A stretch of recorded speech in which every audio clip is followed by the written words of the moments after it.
Hey, y'all, welcome back to a very special episode of the Late Night Vision Show. Today is Thursday, but it's not just any Thursday. It's the best Thursday of the year. It is Christmas Day. That is when this is being released. So I'm going to be honest with you. Hans and I are not sitting here live recording this on Christmas Day. And I doubt a lot of you are sitting here watching it on Christmas morning while your family opens presents. You're probably finding a better time to watch this, and I would advise that. I think that would be good. So, again, welcome. My name is Jason, owner of Outdoor Legacy, one of your co hosts right here on this channel with my co host Hans. Are you ready for this drum roll? This is our 399th episode. I Yeah. don't know how this works, Hans. Crazy things, I guess, just the way the calendar works out every so often. But this one's pretty cool that Thursday, that's when we release Yeah. all these shows. Thursday's Christmas. Next Thursday is January 1st, and that is our 400th show. So that's 400. exciting. Yeah, we were sitting here talking about what we were going to do, and I was like, man, I don't think we could do anything special. We got too much work to do. We got too many scope reviews piling up. We got so many scopes to talk about. Okay, And hold so on. it'll I probably, want to hang on. I want to be completely honest here since it's Christmas and we should be honest. I literally said 5 minutes ago, Hans, next Thursday's the first. It's our 400th show. What are we going to do?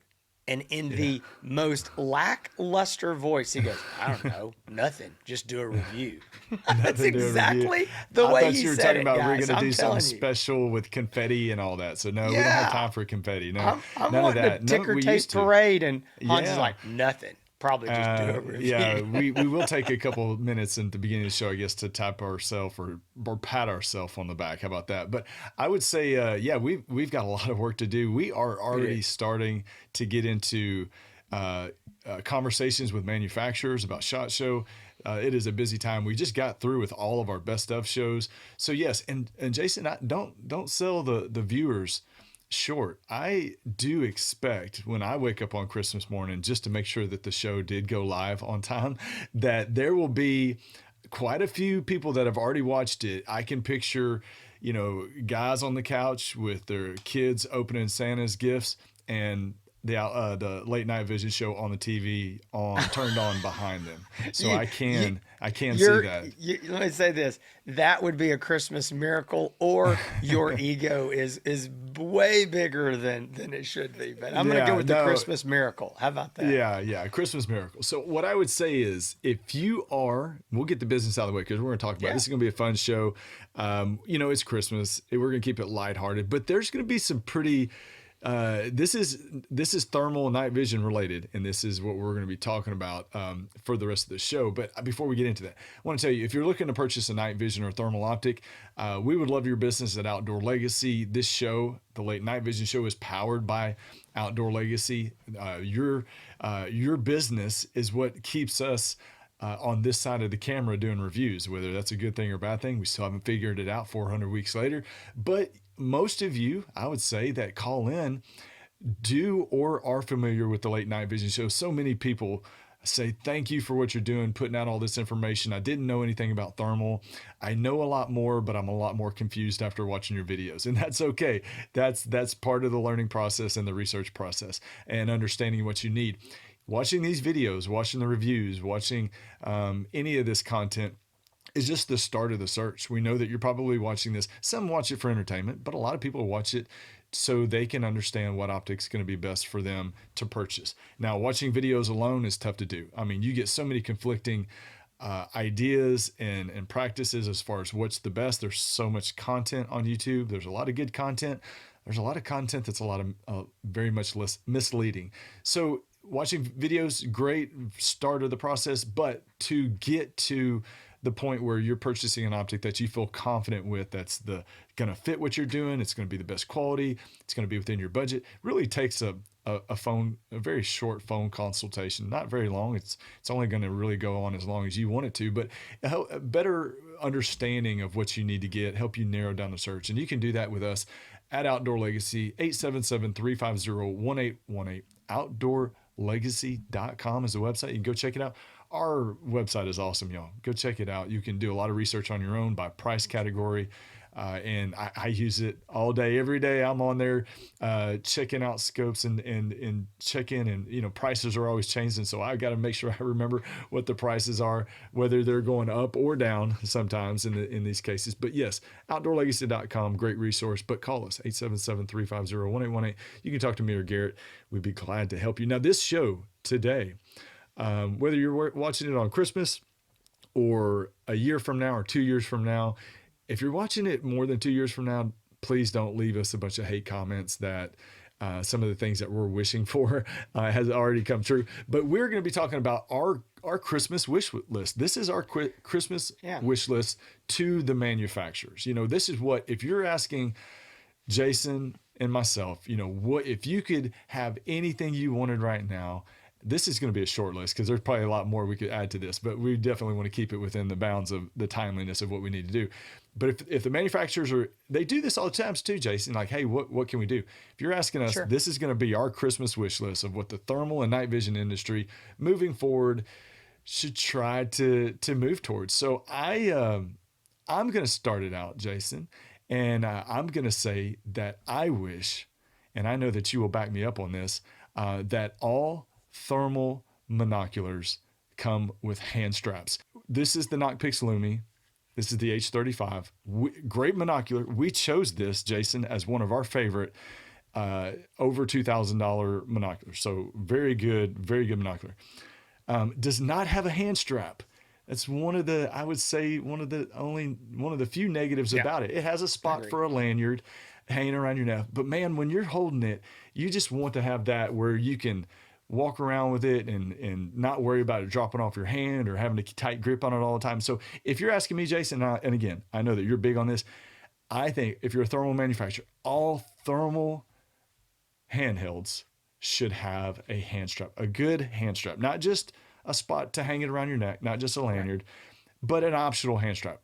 And would you agree? Which is the dumbest question. Anyone who's watched any of our reviews, I'll be honest. So there was a time period that I would say almost every thermal handheld did have a hand strap.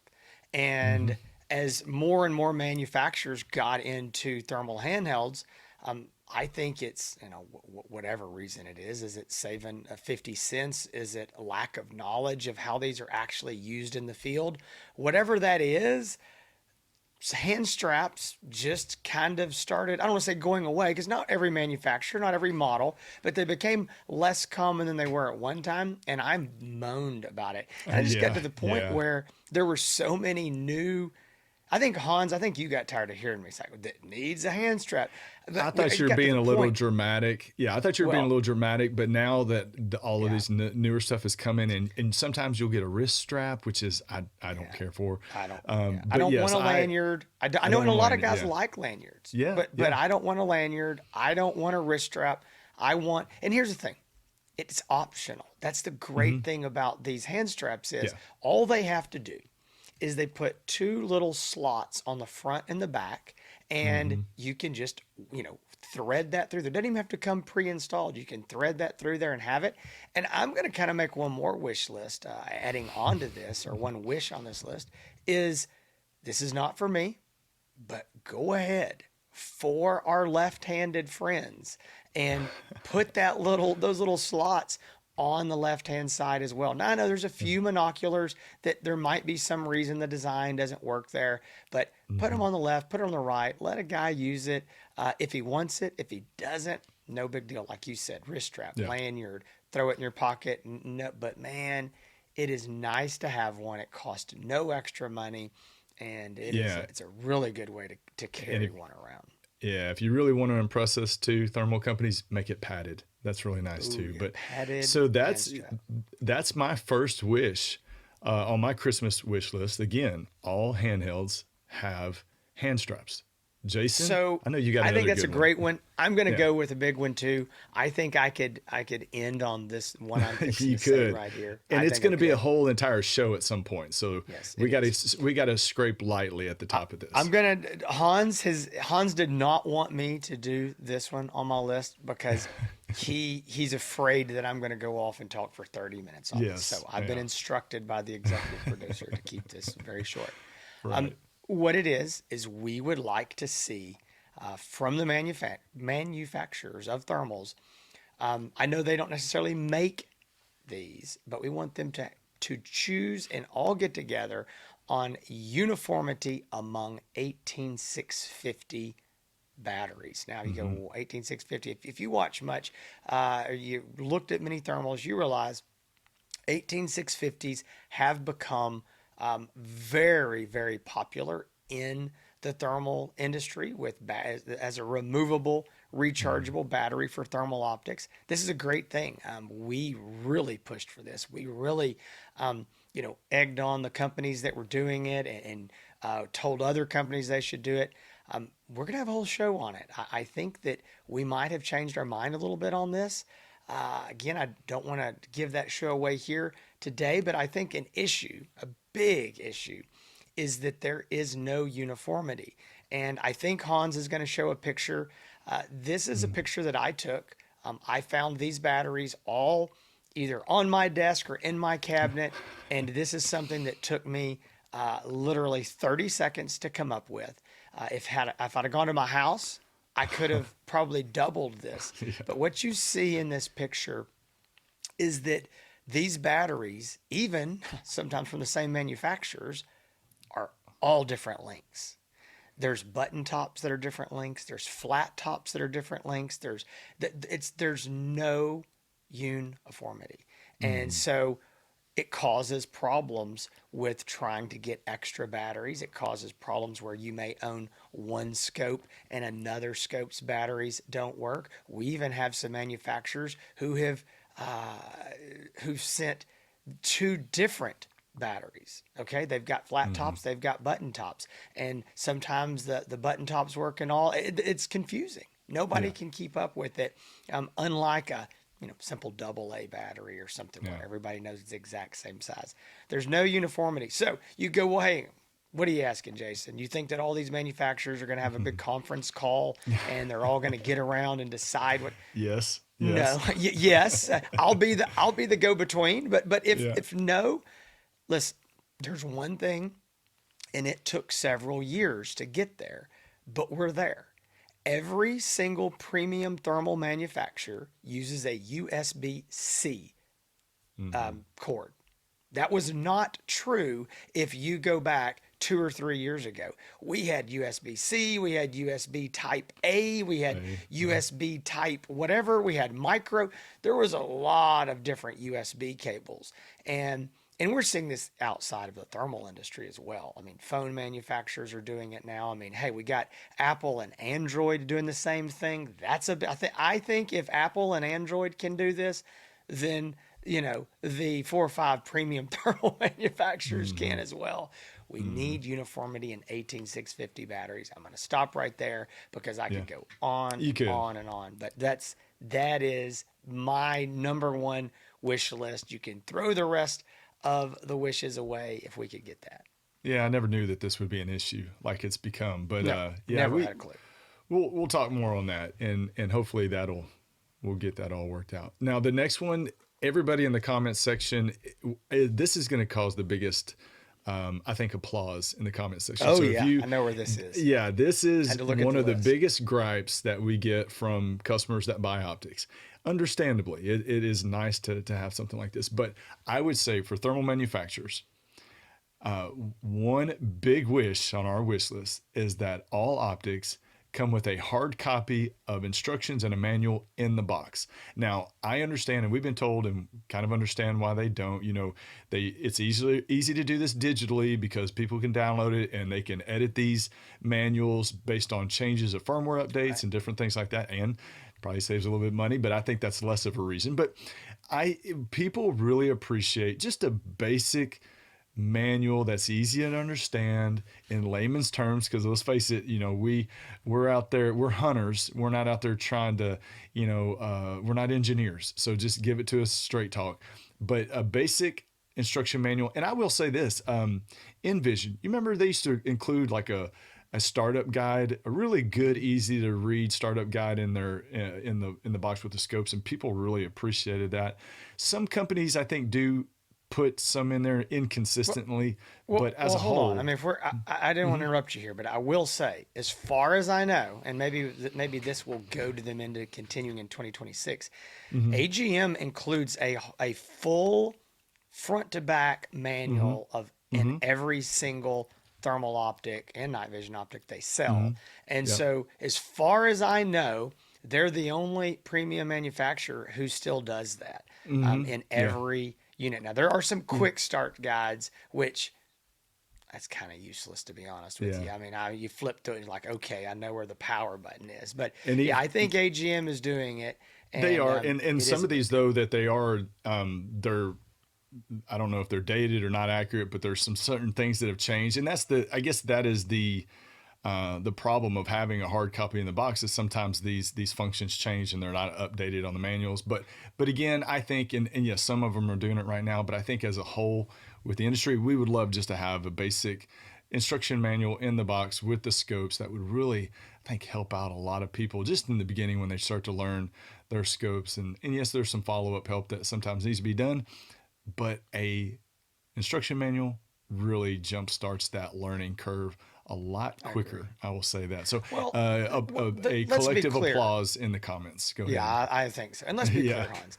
We know that there's, probably 80% of guys, and you and I would probably fall into it, that we're only going to go to the instruction manual when we Yeah. cannot figure something out. I mean, I had a Yeah. brand new Yeah. optic that got delivered here, dropped off UPS yesterday. This is it's an optic that will be coming out probably at SHOT Show. It is unannounced, and it shows up. There's not a manual. There is a Mm-hmm. quick start guide, but I pull this optic out. It's very familiar. It's kind of a second generation thing. I'm messing with it. I cannot figure out how to get to a certain place that I need to get to in there in the Right. menu. And I'm digging, I'm trying. And so reluctantly, I go to the quick start guide and I just, Mm-hmm. and I didn't think it was going to have it. It did have just enough to get me where I needed to. And that helped. But I do agree with you.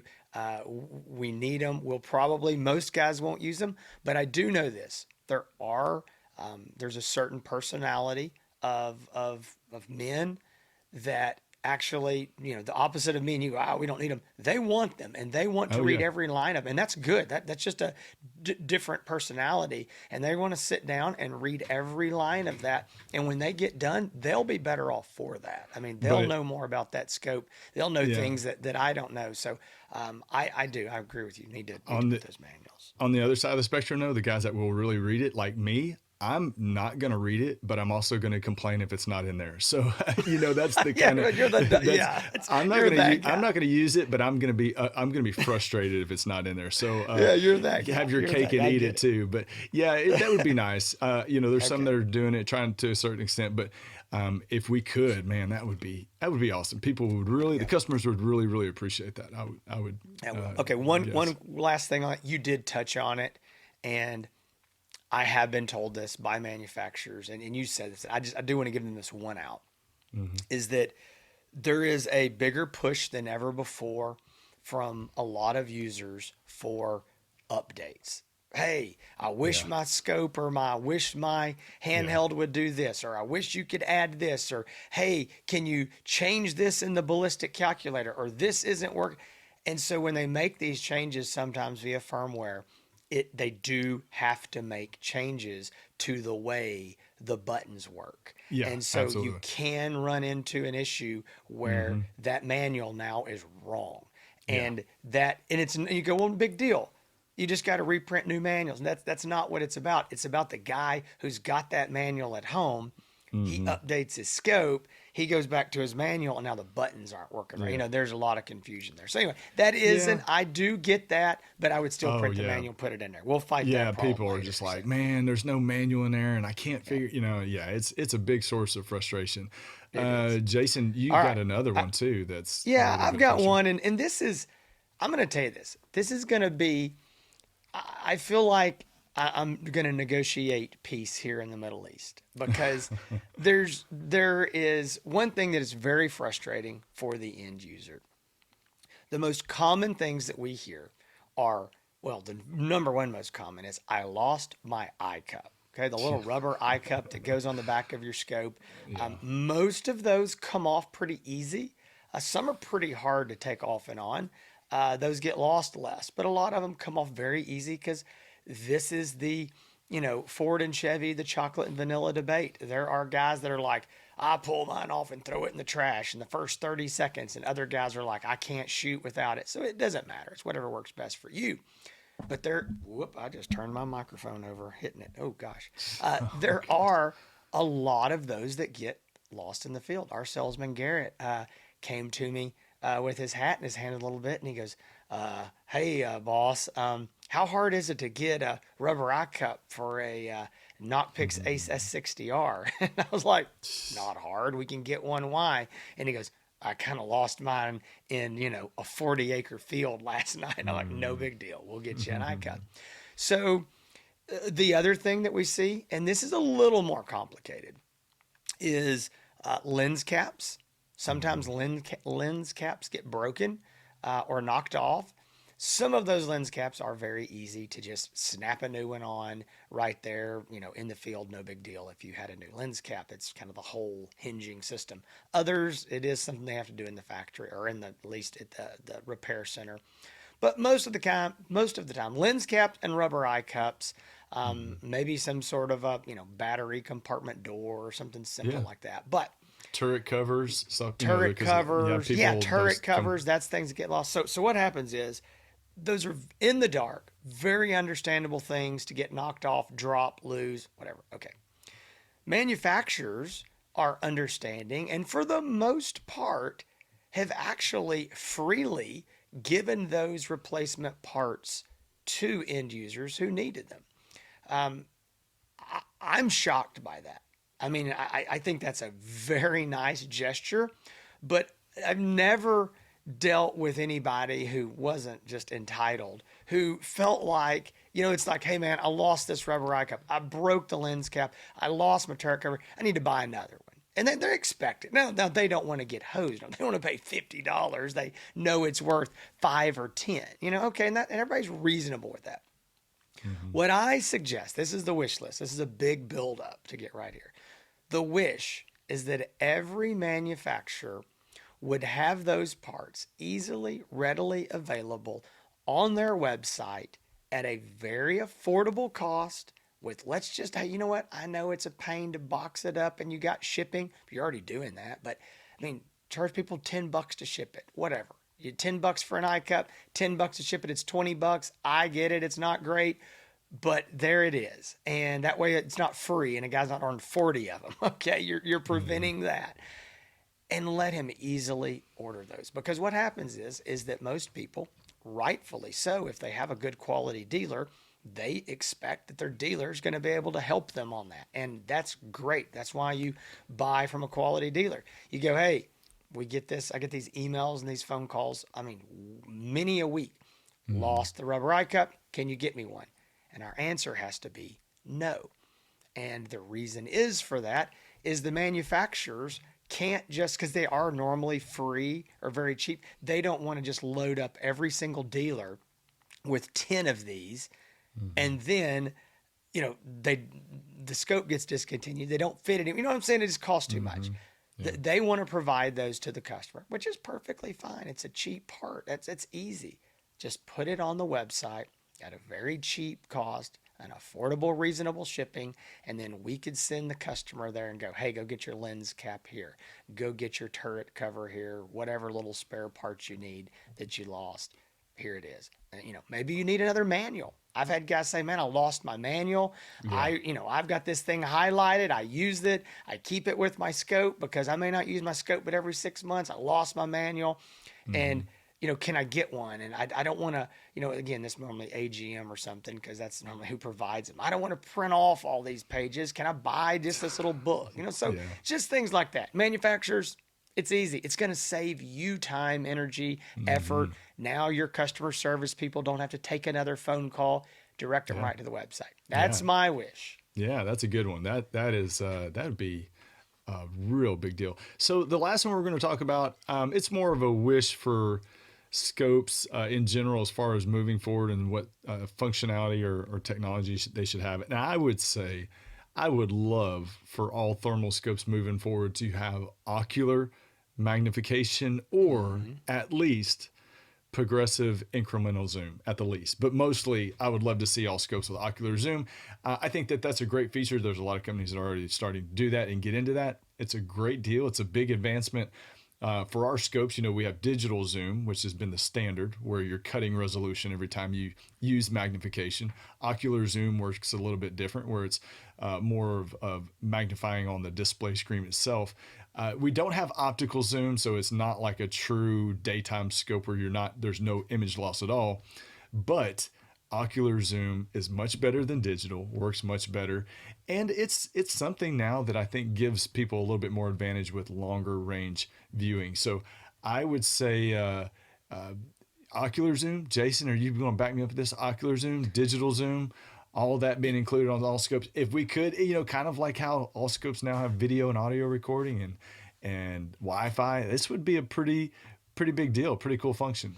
Yeah, and I want to make sure people do understand. I mean, all digital or all thermal scopes do have digital zoom, but it's the progressive. It's the going up in the, say it's a 3 power scope and you're Yeah, going instead of up. doubling. So right now, so people don't know, Yeah. there's some that still double. So you go 2 to 4 to 8 or 3 to 6 to 12. So it would be nice to have that. Maybe it go from instead of going 2 to 4, it goes 2.2, 2.4. So you're not cutting as much resolution out Correct. at every jump. At the very least, two Yeah, power, 3 power, 4 power. See, yeah, but a lot yeah, of yeah, scopes are like you said, they're going in point 0.1, point 0.2, point 0.4 increment. mm-hmm, That's fine. That's great. yeah, yeah, Yes, absolutely. First of all, I would say ocular zoom. yeah. I know that's not going to be possible in every optic. It takes up more real estate. You need a longer Mm. eyepiece. I think a More lot of expense. optics would just have to be Yeah. redesigned. Yes, it's going to add expense. So I don't know that that's realistic. I would love to see that. I think that is a feature that needs to be in more and more scopes going forward. But I do think the progressive digital zoom, where Mm. you are, and hold on, I want to say one more quick thing. There are some scopes that allow the progressive digital zoom, but Mm-hmm. it requires you pushing other buttons to get there. Like Mm. press this button and now scroll this wheel. Yeah, Okay. yeah, Well, and if you wait 3 seconds, it times out and goes away. So this yeah, wheel, you can spin it, doesn't do yeah, anything. Press yeah, this yeah, button, spin it, and it. No, no, no, no. I want to reach up there and spin a turret. yeah. And it just. We're not talking about pushing buttons. I want to spin. And you know what, Mm-hmm. Hans? I guess that's probably going to be part of it. A lot of these more compact style scopes don't have Mm-hmm. any kind of wheels or Mm-hmm. dials. They've just got buttons. So Mm-hmm. nobody's going to want to go, like pressing that button like it's Mario Brothers and go 2.1, 2.2, Yeah. 2.3. I mean, you don't want to do that. But But they do have them where and again, this is probably adding expense and maybe a little size, but where there's a lever by the eyepiece that can incrementally raise the correct. zoom. So, Yeah. yeah, I mean, we're talking about perfect world scenarios here. Sure. If we're designing, if Jason and Hans are designing our own scopes, it would definitely have at the minimum incremental zoom, but more preferably That's right. ocular zoom. But that's why maybe Jason, we could never do this because we'd make a scope so expensive that maybe nobody would buy it. I don't know, It's but true. We it'd would be a we would great have scope. It would be a we'd great have scope. Christmas lights hanging off this thing, Yeah, man. exactly. It had everything. It'd be a Well, drone too. It'd be able to it'd be a take drone. off. Yeah. Yeah. Well, guys, listen. This was again. If anybody's listening to this on Christmas or even after, thank you for Mm. listening. If any of the thermal manufacturers are listening, that's who we really want to be listening. Um, Yeah. we're not throwing rocks at you. We're trying to give you some tidbits that we know we would like, and we're hearing from our customers. So hopefully there's something positive comes from this down the road. But I want to say real quick before we wrap this up, it is Christmas, and we are very thankful for this time of year. We are thankful Mhm. for the birth of Christ, and that is the real reason for the season. And that is, we know what we're celebrating this time of year, and we don't want to forget that. And we hope that you remember that as well. That is the only reason we have Christmas, and it's such an important time of year for us to reflect and be thankful for the greatest gift of all, which was Mm-hmm. Christ born to Right. us.